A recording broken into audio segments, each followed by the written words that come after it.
Hey everybody, good evening. Dr. Tammy here. We have a very interesting topic tonight. We're doing the advent of menopause symptoms. I don't know how I even came up with that. I think it was better than doing the 12 days of Christmas because I don't sing. So if you had to listen to me count backwards and sing to you, that would be absolutely awful. So but I thought we're almost at Christmas here, and oh my gosh, how many shopping days left? We are on day 9 of the Advent calendar, counting down 25 days till Christmas, and we started December 1st. So the topic tonight is hot flashes. And I don't even like to talk about hot flashes because hot flashes go away when you get on hormone therapy. So it's kind of like a mute point. But I know that a lot of people do want to have the conversation about hot flashes. And a lot of people want to know natural things that they can do if they are still uncertain or scared. And if you've been following me long enough, I don't think you're scared about hormones anymore because we talk about them all the time and the safety. But I'm going to talk about that a little bit tonight. And I do think that it's very interesting that hot flashes become the focus of menopause. And so that's just fine because menopause is not the problem here. Menopause is just a year without periods, period. That doesn't matter. That doesn't mean anything. I mean, yeah, it's great that you don't have to have periods anymore. But the problem is when you stopped having periods, what caused that was you ran out of eggs. You are born with all the eggs you're ever going to have in your ovaries. And when they dry up at about the age of 50, or if your ovaries are removed, you don't have any hormone influence anymore. You don't have the feedback hormones to go to the brain to tell you to make more. And you literally go into ovarian failure. So that is what brings up the topic. And this is when hot flashes come in, that becomes the canary in the coal mine, right? I talk about that all the time. Every symptom that you have is just a symptom of a problem. And a hot flash is your body telling you that something's wrong. And so I'm going to explain what hot flashes are, what you can do about them. And if you choose not to do hormone therapy, I'm going to give you some different options. And you know me, as much as I talk about this, there really aren't any other options besides bioidentical hormone therapy because of the protective benefits. But if for whatever reason, after you watching me and watching my lives and watching my videos, I'm here every night at 7 o'clock. If you haven't drank the Kool-Aid, then I'm going to talk about some things that you can do for your hot flashes. I try to stay here an hour every night with you guys because I love you all so much. But tonight I actually can't. I have to hop off at 7:30. So get your questions in. I'm going to try to do some of the topic here, and then I'll come back and circle back with questions. But I promise tomorrow night I'll be back here at 7 and I'll stay through to get all your questions answered. So if I don't tonight, you can inbox me. If you want my freebies, you want information, you want free ebooks, I'm happy to send you anything on any topic that you can probably name related to menopause, and I have something for you. So please don't hesitate to do that. And then, you know, I really am passionate, and I'd love for you to go to my feed and look at the other videos too, just to educate yourself, because I am all about education and my mission is to change the narrative of people thinking about menopause as the problem. And menopause, again, is just a year without periods. The problem is ovarian failure, and that's very serious. And just like if you had your thyroid removed, nobody would ever tell you that you can't take thyroid hormone. And when your ovaries retire, shut down, dry up, why? It is clown world. It is absolutely ridiculous that nobody is talking about what you need to prevent disease and broken bones and peeing your pants and your skin wrinkling and all the things that happen. So I go through very often about why that narrative got started. But when you do bioidentical hormone therapy and you do it safely and you do it topical and you use the bioidentical natural organic hormones, it is not only safe, it is very effective, it is life-changing and life-saving. So there's my rant. I'll stop now. Okay, so let's get right into it with hot flashes. What is a hot flash? And sometimes you'll see people will say, we don't know what causes hot flashes. And that's just stupid because we do. I mean, we have been studying science and physiology since the dawning of time. And hormones really have only been studied because we've had the ability to look at nerdy organic chemistry for probably the last 100 years. But we do know there is plenty of science and plenty of physiology.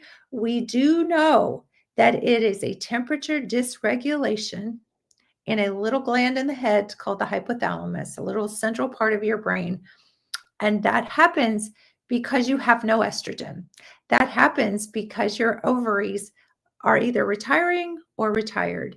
And during perimenopause, and that can happen from 5 to 15 years before a year without your period. So 5 to 15 years before your ovaries retire and shut down, you can start to have very erratic fluctuations of your estrogen and progesterone.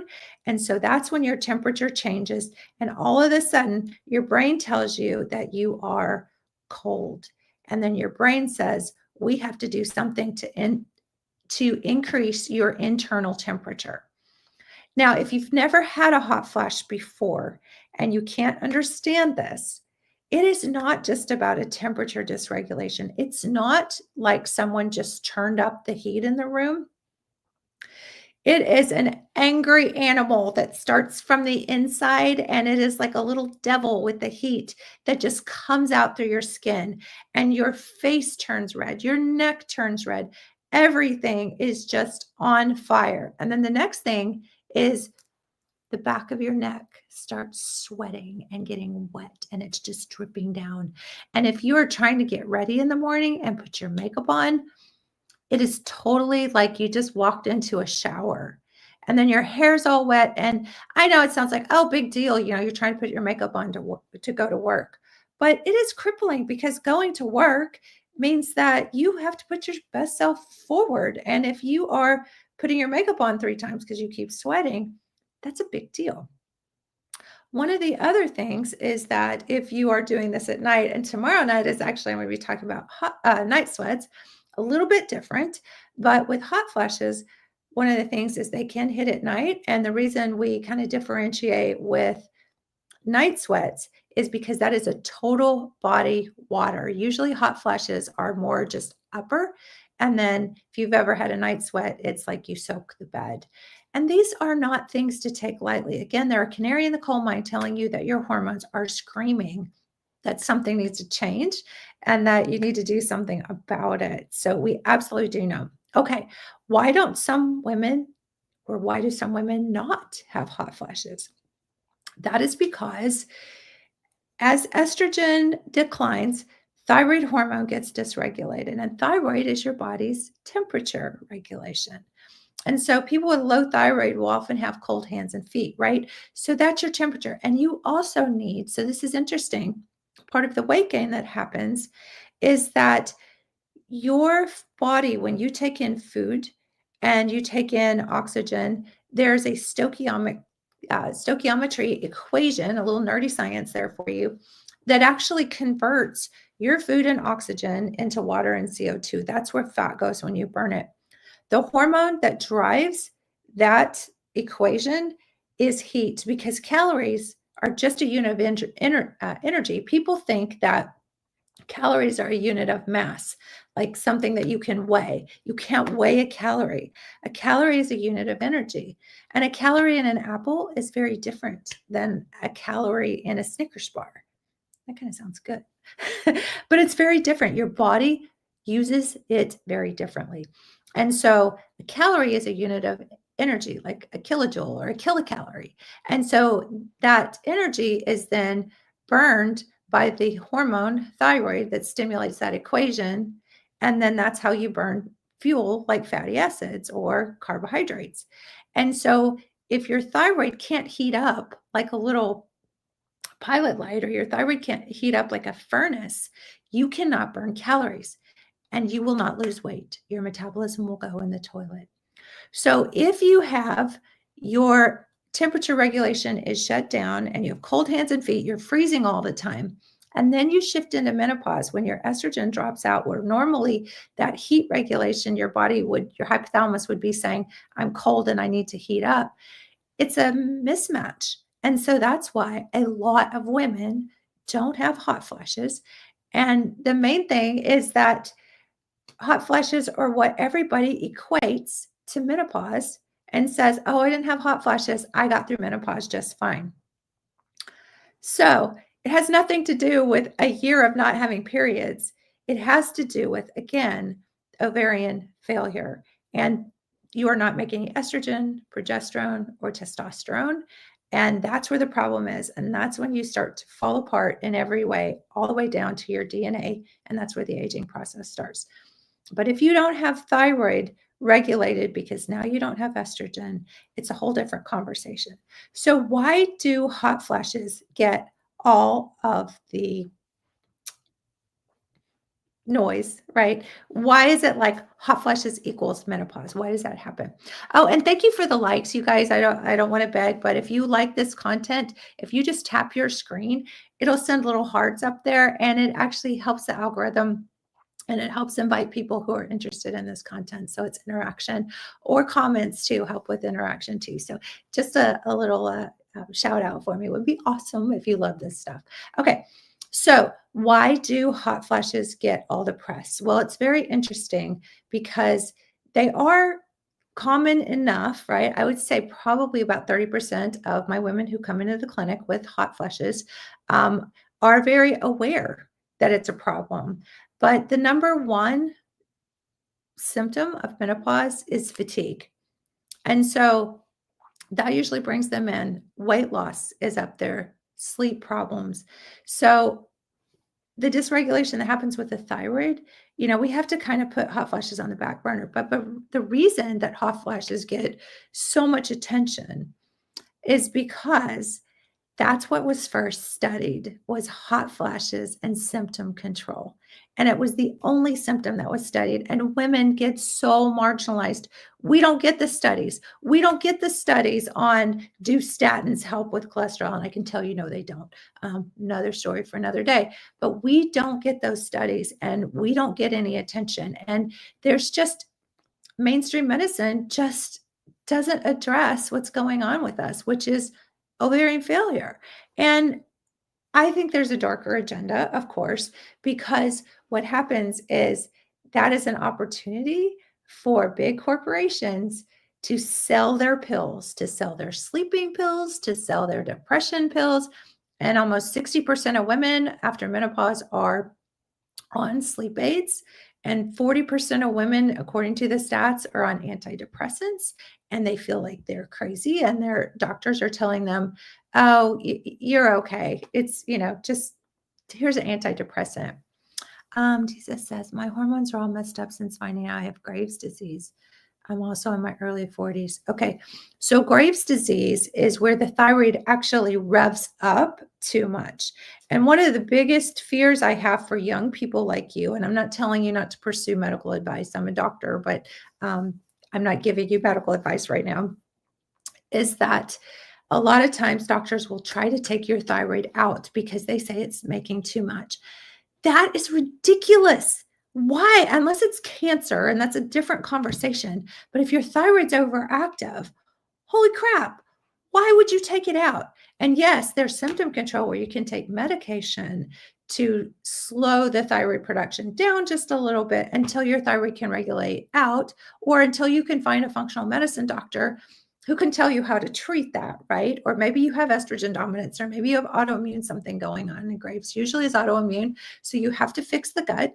It's not fun. You have to change your diet. You have to take supplements, but taking your thyroid out is leaving you for a lifetime of needing thyroid hormone. And it makes no sense. And so I would say whatever they're doing to treat it, hold off on surgery as long as you possibly can. Now, the risk of high thyroid is you can have heart issues. So you do have to be careful. Taking methimazole, but I've gained 30 pounds and month-long periods. Okay, the fact that you're having month-long periods, tells people that estrogen and thyroid are very related. And so we are a system, we are an orchestra of hormones. We're not just one hormone. So I think that's a very good correlation for people who aren't really getting this connection between estrogen and thyroid, right? Very impactful. So, yes, so you have to get the underlying ovarian hormone dysfunction under control. And usually, the number one thing that causes thyroid dysfunction, especially in younger women, is estrogen dominance. And the fact that you're having a month-long period means that you have too much estrogen that's pushing back the thyroid. And they do have this sort of synergistic, and it's kind of like an old married couple. They get along sometimes and then sometimes they don't. And one wants to fight for the show. So it's very tricky. But with Graves, I definitely would explore autoimmune diets. Food is medicine, right? Get the toxins, the chemicals, the preservatives out of your diet. And I have low thyroid. Okay, yeah. So low thyroid and a period every 3 weeks, you've got to get that estrogen dominance under control. And one of the things that I'm very passionate about is, especially before you've gone a year without periods, which we call menopause, right? Before then, perimenopause can be, and it can start as early as your 30s. So you have to get that estrogen dominance under control. And some night, I promise I'm going to do a whole talk just on thyroid dysfunction. And we will talk about all the antibodies and autoimmune and the 6 types of thyroid disease. So it's not just like your thyroid's low, here's your thyroid pill. It's a matter of, why is your thyroid low and what is the cause? You have to get to the underlying cause. Or you can just take a pill the rest of your life and that's fine. And the problem with that, though, is that's not just fine, because whatever that underlying problem is, especially if it's autoimmune, it comes with 3 friends usually. So the next thing you know, you've got rheumatoid arthritis, you've got lupus, you've got Sjogren's, you've got, you know, skin psoriasis. I mean, there's so many autoimmune conditions. It's just Crohn's, Crohn's disease, irritable bowel. I mean, all sorts of GI issues. So, so important that you get to the underlying cause. I can't preach that enough. Okay. So I'm going to come back to a few things about hot flashes. Fluctuating estrogen levels, we talked about that. So factors that worsen them, okay. Lupus, freedom, and hypothyroid IBS. Yes, all those come together for sure.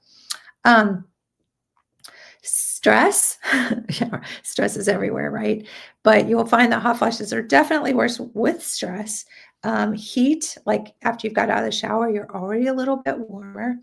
Spicy food, so you've probably noticed that if you have problems with hot flashes.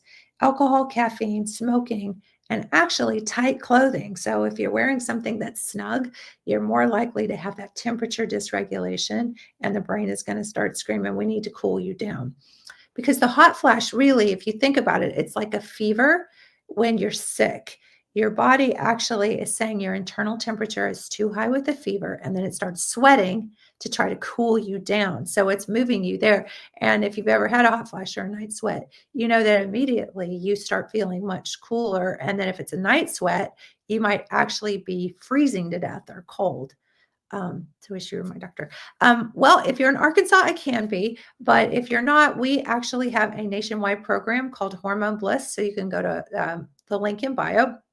And it's at hormonebliss.com. We do testing, we do treatment, we do individualized therapy, we do education, which unfortunately is the most important thing right now, because you're being lied to, you are being misled, you are being told that hormones are dangerous. But if it's done in the right way, they're actually protective. So that is so important for you to understand. And if this conversation just opens up a question in your mind, that is so important. And I have people tell me all the time, I have high risk. I can't take hormones. I go to my ladies groups, my art class, and and they'll say, like, Tammy does hormones, and they'll be like, oh, I can't take hormones, those cause cancer. And I'm just like, oh, for the love of God, please somebody stop the madness, because there is so much education that I have to get out there. I have over 20 years of the narrative that hormones will kill you. Because it's like, first of all, what hormone are you talking about? Are you talking about thyroid or insulin? Or there's not a million thyroids, but there's GLPs, there's pituitary hormones, there's parathyroid hormone. I mean, there's so many different hormones. And so, okay, the conversation then goes to, I guess it's estrogen. But let me just plant two little seeds for you and ask you a question, a common sense question, just so you can think about this.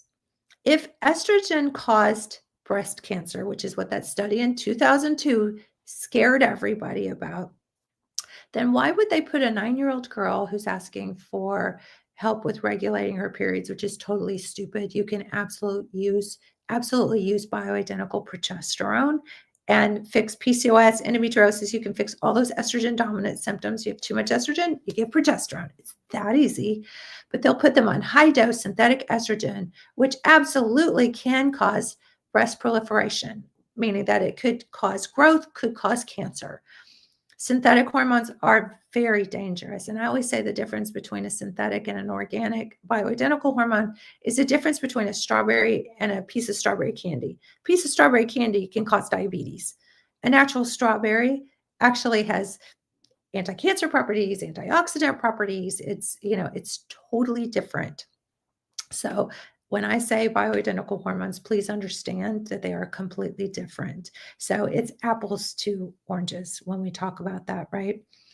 So when you think about why would they prescribe high dose synthetic estrogen to a 9-year-old and never say that's going to cause cancer, but we don't have any ovarian function anymore. And now suddenly you can't have that. Oh, but here's your sleeping pill. Oh, but here's your antidepressant, your anti-anxiety, your, whatever's happening to you. Or here's some medicine because your bones are crumbling and this medicine will help, but it's going to cause cancer in your jaw. But don't worry about it. It's not estrogen. Oh my gosh, it is just so crazy that we have to face that there's no education, that doctors are just thrown in this box literally all day long saying 60 patients, and all they have are these pretty little or handsome drug reps coming in and saying, oh, here's a pill for that, here's a pill for that. And the doctor comes in with their hand on the door and they know nothing about menopause.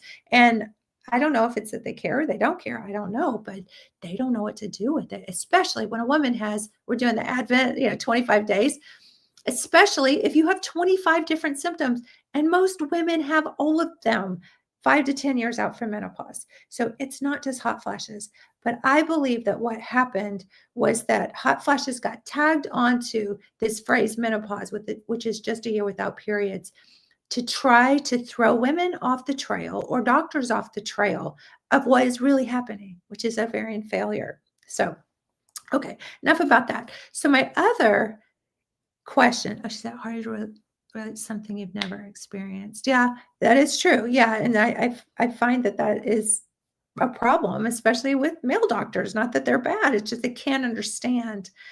Yes, absolutely. So one of the things that the lies that come up too that's caused all this trouble is you're too old for hormones. Because like what the heck? I haven't had ovary functioning for, like 11 years, right? Or 61 past 50. And you're going to deny it to me now? Because why? Because there was a study done in 2002 we'll talk about adrenal fatigue in just a second too. There was a study done in 2002 that took women 5 to 15 years out from menopause and put them on synthetic high dose hormones. Like they put them on birth control that you put a 9-year-old girl on. And yes, that caused problems. But they didn't have a protective effect for the 5 to 15 years after menopause. So that's where all that confusion comes from. And I will tell you that the companies that have the most to gain off you taking all these different pharmaceuticals are thrilled that you still believe that. And there is such a narrative out there that just keeps getting fed. And it's kind of like that.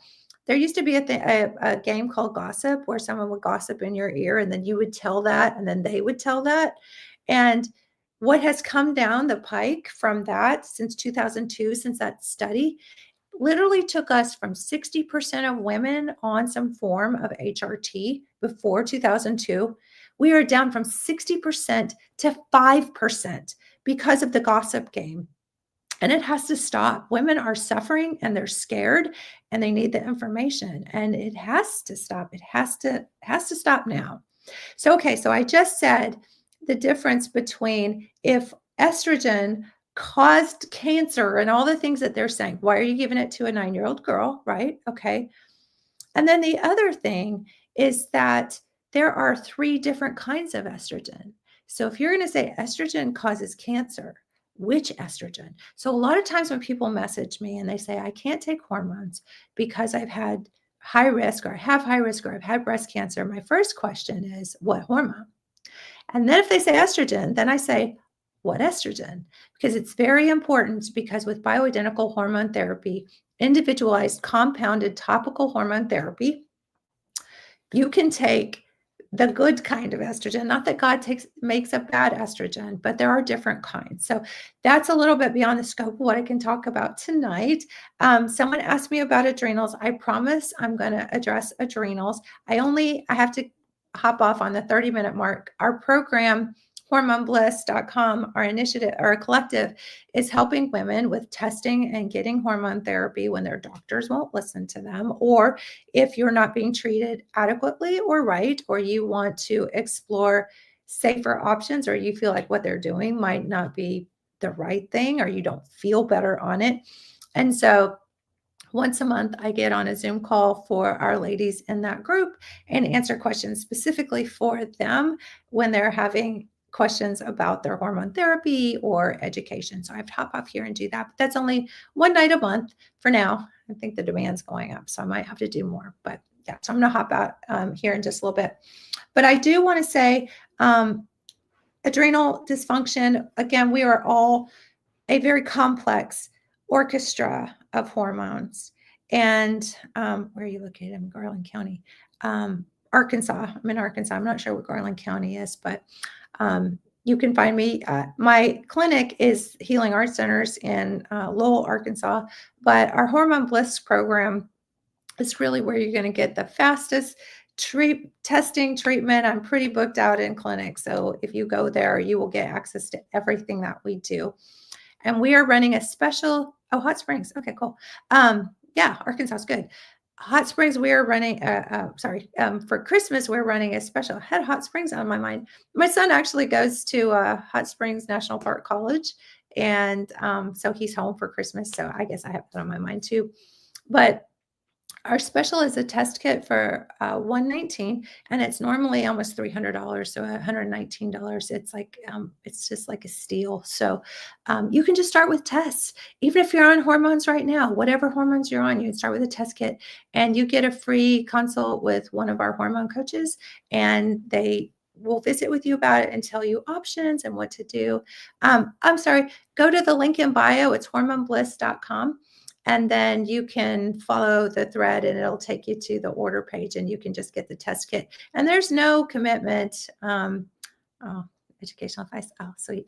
There's no commitment to do anything else. Just get a test, and it's a saliva test. Send it right to your house. You don't have to darken a doctor's door, and you just spit in a little tube and you send it in, and somebody will get on the phone with you and talk about what your results look like, or a Zoom call usually. So I like face-to-face with people. So super, super easy to do that. Okay, so let me see if there's anything else I was going to talk about. Oh my gosh, there's so much. Don't take that just deal with it thing, because that is not fair. It's not fair to you. So find someone who cares and will listen to you and won't minimize. And don't say, I'm in menopause. Say, I don't have ovaries anymore. I don't have ovaries anymore. Help me. All right. Y'all have a beautiful night. I love you all very much. And I'll be back at 7 tomorrow night. And I promise I'll stay longer and make sure you get all your questions answered. We're going to talk about all things night sweats and what to do. And I'll actually kind of have a little holdover tomorrow, and I'll talk about supplements. So if you're absolutely not into having the conversation yet about bioidentical hormones, I'm going to tell you about some supplements. And our website also has a menopause supplement that has black cohosh. And there's a whole conversation that I'm going to have tomorrow about soy products and the myths that you've been told about soy too. So, okay, I love you all very much. Have a beautiful night. Mwah.